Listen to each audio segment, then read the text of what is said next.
So a blockchain halving event is one of the most dramatic changes that happens in the course of some of these really old blockchains. So Litecoin is about to have its let's see, this will be its second halving event. And so what does that mean?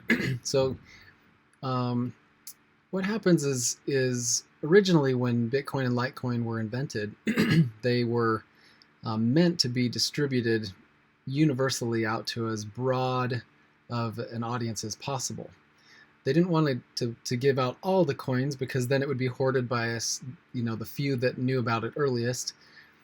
And so they kind of wanted to, have the coins come into existence and be owned over time. And they distributed it in a process called mining. Well, um, on the flip side of that, they needed to have enough coins in circulation to allow people to buy and sell, and that there would be enough of them so that they could be traded and moved and transferred. So the original inventor of Bitcoin was the one that came up with the idea. And that is that after 840,000 blocks, that the reward that miners receive for adding a new block to the blockchain would drop in half. So in the first 4 years, half of the money supply should have been distributed to the world. And then with the reward dropping in half, it would go roughly another 4 years and a quarter would be released to the world. And then in that next 4 year period, an eighth, and then a 16th, and it would slowly get smaller and smaller. The idea being that as blocks were found and as the reward was given to miners, that the miners not only get this block reward, but they also get the fees for the transactions that they submitted to the blockchain. Well, eventually, the fees will be higher than the block reward, and that is how Bitcoin and Litecoin will go on into perpetuity in the future, because the miners will be more interested in the fees than they will the actual block reward. But at the beginning, it needed to have a strong incentive.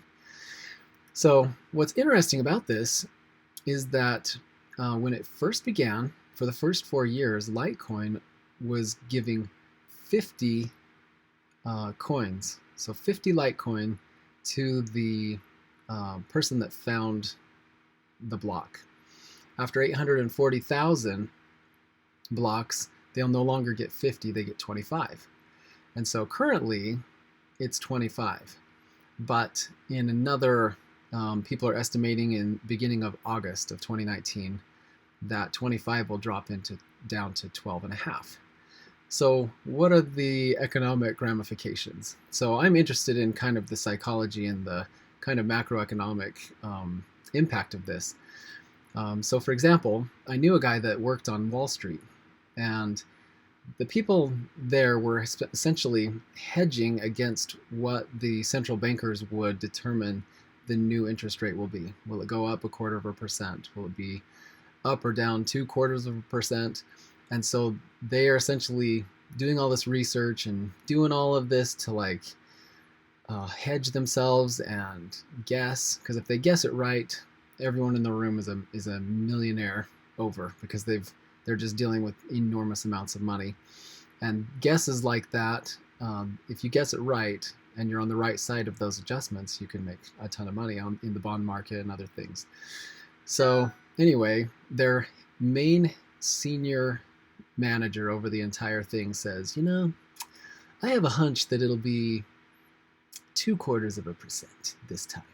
And everyone's like, are you sure? No, I've got a pretty good hunch.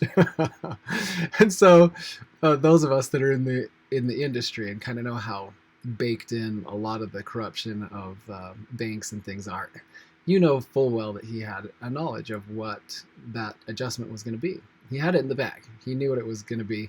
And of course, they did all their research, and there was no way to prove it or whatever, but his hunch turned out to be right, And so the cool thing about Bitcoin is that nobody's guessing. There's no central authority that sits and determines what the money supply will be. And giant shocks to the economy, like a halving event where half the reward goes to miners, even though they're still paying for the same cost in electricity and mining equipment, all of their expenses are the same, yet the reward is in half. So what does that do? If supply decreases and the demand is the same, well, it'll actually impact demand because um, the sellers have less to give, which makes the product more rare.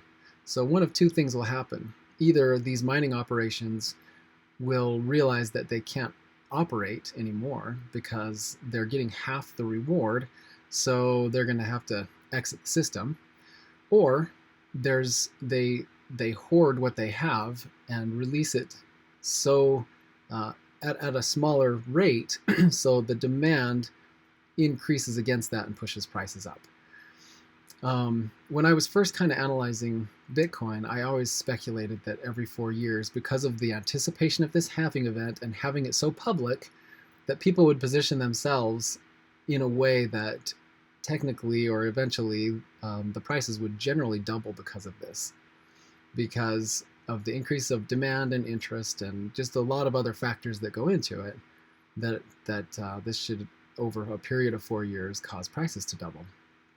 Well, it is very interesting because near these halving events, there's a lot of excitement and there's a lot of price movement, and a lot of people speculate on the prices going up because it is more difficult to get, which puts the miners in a good spot because as they are still spending the same amount and the prices are rising, it helps them stay in business and secure the chain as it should be. So it's kind of amazing. It's really unique. This is a thing that having a complete open playbook on money supply is absolutely unheard of in any other currency.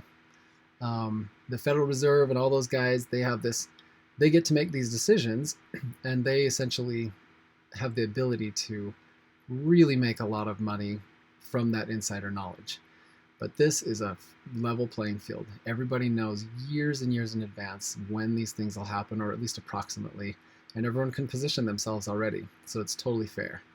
It's just the greatest way to do an economic experiment. So very cool.